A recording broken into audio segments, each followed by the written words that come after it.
রান্না করতে ইচ্ছে না থাকলে 5 মিনিটে এই উপকারী রেসিপিটা বানিয়ে সবাইকে অবাক করে দিতে পারো।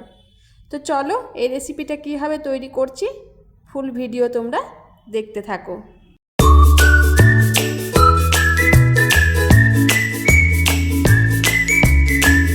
এই রেসিপিটার জন্য আমি নিয়েছি হাফ কাপ মতো গোবিন্দভোগ, যেটাকে আমরা পোলাওয়ের আতপও বলে থাকি বা পোলাওয়ের চাল বলে থাকি। এই রেসিপিটার জন্য খুব বেশি জিনিসের আমাদের কিন্তু এখানে প্রয়োজন নেই। হাফ কাপ মতো গোবিন্দভোগ আতপ নিয়েছি, তার সঙ্গে নিয়েছি হাফ কাপ মতো মুসুর ডাল। তোমরা চাইলে এখানে মুগ ডালের ব্যবহার করতে পারো। তো দুটো একসঙ্গে নিয়েছি, তারপরে খুব ভালো করে ধুয়ে নেব। আর গ্যাসের মধ্যে একটা কুকার বসিয়ে দিয়েছি, তাতে দিয়ে দিলাম 2 গ্লাস মতো জল। প্রতিদিন রান্না করতে কারোর ভালো লাগে না, যেদিন রান্না করতে ভালো লাগবে না এই উপকারী রেসিপিটা বানিয়ে খেয়ে নিও বা বাড়ির কাউকে খাইয়ে দিও, সবাই কিন্তু অবাক হয়ে যাবে আর খেতেও কিন্তু দুর্দান্ত স্বাদের হয়। তো জল দেওয়ার পর আমি এখানে চাল আর ডাল দুটো ধুয়ে একসাথে দিয়ে দিয়েছি। তারপরে আমি কিছু পছন্দের সবজি নিয়েছি এখানে, তোমাদের বাড়িতে যে সবজি থাকবে তোমরা সেগুলো নিয়ে নিতে পারো। সবগুলো ধুয়ে এখানে দিয়ে দিয়েছি। তারপর দিয়ে দিয়েছি 2টো কাঁচা লঙ্কা, ভালো করে একটুখানি চামচ দিয়ে মিশিয়ে নিলাম। তারপর এখানে দিয়ে দিলাম পরিমাণ মতো লবণ, দিয়ে দিলাম 2 চামচ মতো সরষের তেল।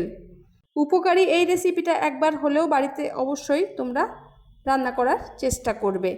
তারপর দিয়ে দিলাম এখানে হাফ চা চামচ মতো সবজি মশলা, আর দিয়ে দিলাম হাফ চা চামচ মতো ধনে গুঁড়ো, দিয়ে দিয়েছি কিছুটা পরিমাণে ধনে পাতা।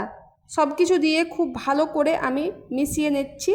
আর তারপরে প্রেসার কুকারের ঢাকাটা আমি বন্ধ করে এখানে আমি 2টো সিটি দিয়ে দেব।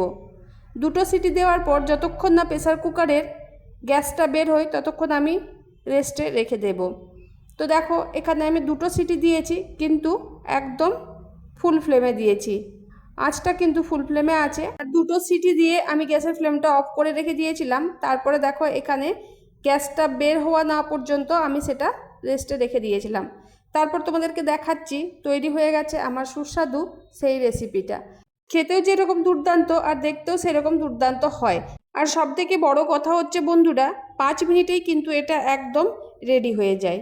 তো দেখো এখানে আমার রেডি হয়ে গেছে।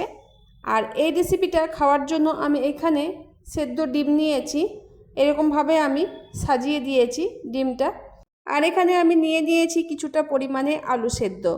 এই রেসিপিটার জন্য এই সব জিনিসগুলো থাকলে খেতে কিন্তু দুর্দান্ত লাগে।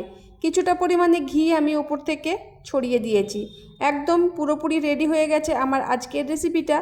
কেমন হয়েছে একটু কমেন্টে জানিয়ে দিও। আর এরকমই নিত্য নতুন রেসিপি পেতে চ্যানেলটা সাবস্ক্রাইব করে অবশ্যই পাশে থেকো। তো আজকের মতো এখানেই টাটা, দেখা হচ্ছে আবার কোনো নতুন ভিডিওর সাথে। ততক্ষণের জন্য তোমরা সবাই ভালো থেকো, সুস্থ থেকো, আর এভাবেই দেখতে থেকো আমার সাথে আমার ভিডিওগুলো।